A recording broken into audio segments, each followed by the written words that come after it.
How are you doing today? Welcome to Mondays Live with Mori, me.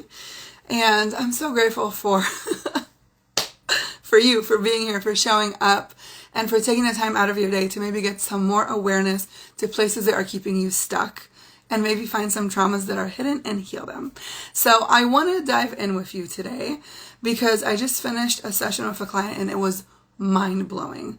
What I love about these sessions is there is no one person that has the same issues, I want to say, the same lessons. It's so clear to me every time I work with somebody how different our journey is and how we all grow and morph into who we came here to be. And it seems like the goal really in the end is just to become the best version of you, the whole version of you.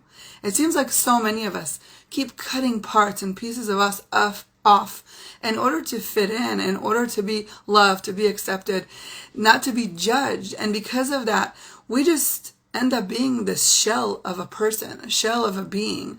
And it's really sad because what ends up happening is that we have anxiety because of that. We live in fear because of that. We stay home. We disconnect with people. And so I want to share this with you because when I was doing the session with my client, what came up I felt like is a really huge topic for a lot of people. And I'm really curious if you do this and how this shows up in your life. So when I start a session, I ask, what are you willing to receive? What is something that your body is willing to receive? And what came up for her was the word circuit. And it was a very weird word. We were both kind of chuckling about that. And then an interesting thing happened. We realized that because of an event that happened to her when she was little, she actually touched an electrical circuit, which blew up a circuit. But she was so little, she got hurt, physically hurt. And also it created, obviously, an out of electricity in the house. It became really dark and scary.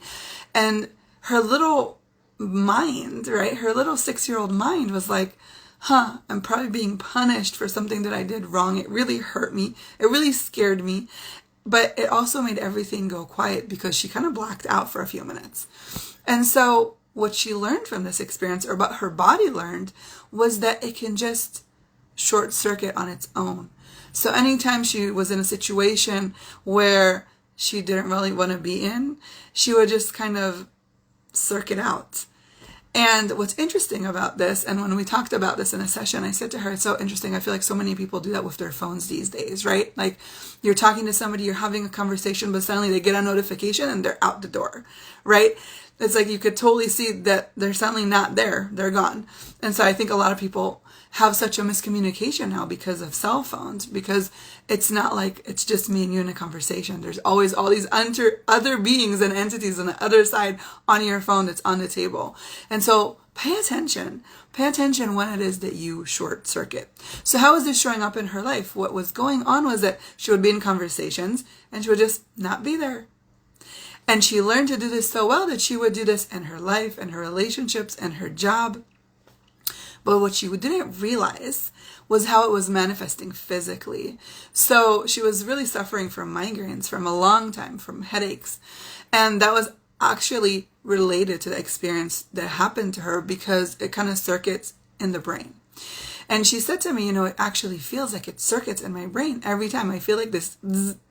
And then I sit there and have this conversation with people, or where I feel like I don't really want to be in this conversation. I don't really am interested. I'm not paying attention, but I'm sitting there, but I'm not really there.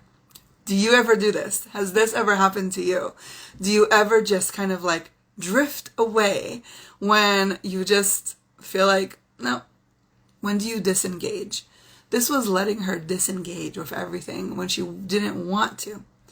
But the thing about this is that because she kept circuiting herself, or because she kept, cutting the circuit, what would happen was that every time she had to restart it, it took so much energy.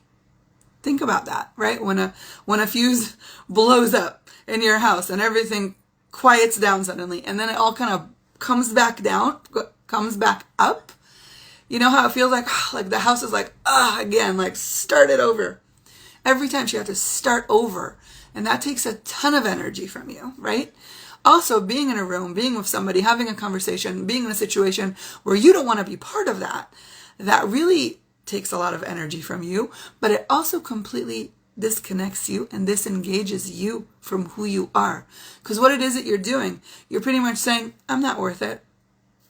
I'm not worth it. I don't need to engage with this. I'm just going to cut this part of me off for now, so you don't have to deal with it. So I don't have to deal with it. So I don't have to engage with it. How many times do you do this? How many times do you just kind of like, instead of staying in your power, instead of saying what it is that you want to say, instead of being engaged, instead of staying in the moment, we just drift away. And we do this all the time. We use it in various methods. We all have our ways. A lot of times we can say, oh, it's my ADHD. Oh, it's my OCD. Oh, it's my anxiety. We can blame everything. But if we actually choose to stop and pay attention and look, when do we do this? Who are the people that we short circuit with? Who are the people that we rather engage with our phone with? Who are the people that we don't have to be present with? And notice, is it really those people or is it you? Are you avoiding being present with yourself, with your emotions, with your feeling? Are you avoiding being present with your truth? I don't feel like having this conversation right now. I'm going to go. I actually have somewhere else to be right now, so I'm going to take a break.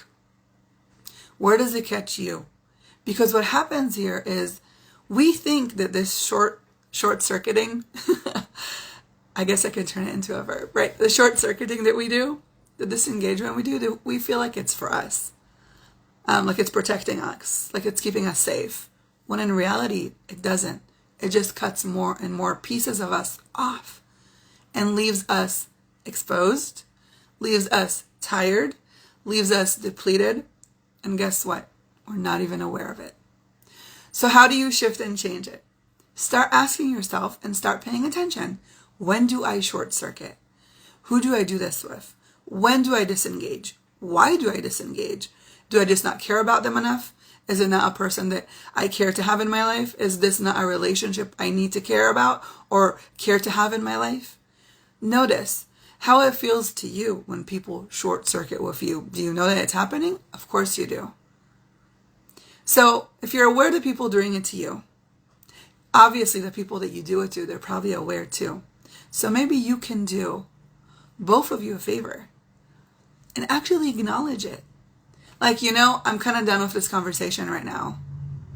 I don't feel aligned with what's going on here. I'm just going to go grab a drink. Excuse me, I really have to go to the bathroom. I'll be right back. Start thinking of ways to stay in your power, to not have to suffer through something, to not have to push your way through something, to not having to struggle.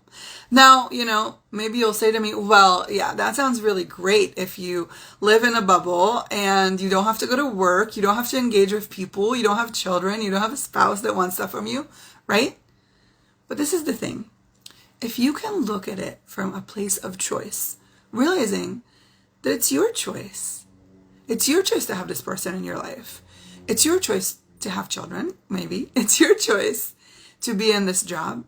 If it's your choice, then how can you shift it and change it to feel aligned with you because you chose it instead of fighting it?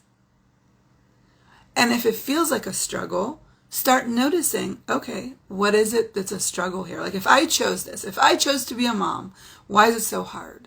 How can I make it better? How can I make it different? If I chose to get married to this person that I love, why is it so difficult? Why are we not looking eye to eye? What is the problem here? And start paying attention. It could be that it's because that when it gets hard, when it gets too close, when your traumas are triggered, you short circuit. And it's very hard to have a relationship with someone that isn't really there. So, I'm really curious how this topic is meeting you, where it's meeting you in your life. How is it showing up in your life? Where do you do this if you do this? Maybe there's a different way that you disengage. What is your way? I would love to hear from you. And if you're looking for support, please reach out. I've been doing this work with women and men for over 18 years now, really about finding those places in you that trigger you the most, that that feel like there's no hope, that feels like they're a struggle, that is 90% of the trauma response. So what I do is we go into your body together energetically, and we find the places where you hold a trauma. We find the places that are keeping you stuck. We find those beliefs and we clear them. And when we clear them, your true essence, your being can come back. And so you don't have to feel like everything is hard and a struggle. You can feel like you're being more and more of you. So if you want to know more, if you're interested in more, you can comment more. You can send me a question. You can share. I would love to hear more about you and where this finds you in your life, and if I can support you in any way. So have a beautiful Monday. If this was a contribution, please share, because I truly believe the more of us become more and more aware of these places where we are completely, disconnected and subconsciously walking around the world, if we can become more aware and conscious of what we do and how we act, we will shift and change the world together. So have a beautiful Monday. Please share. I would love to hear from you, and have a beautiful week. Bye.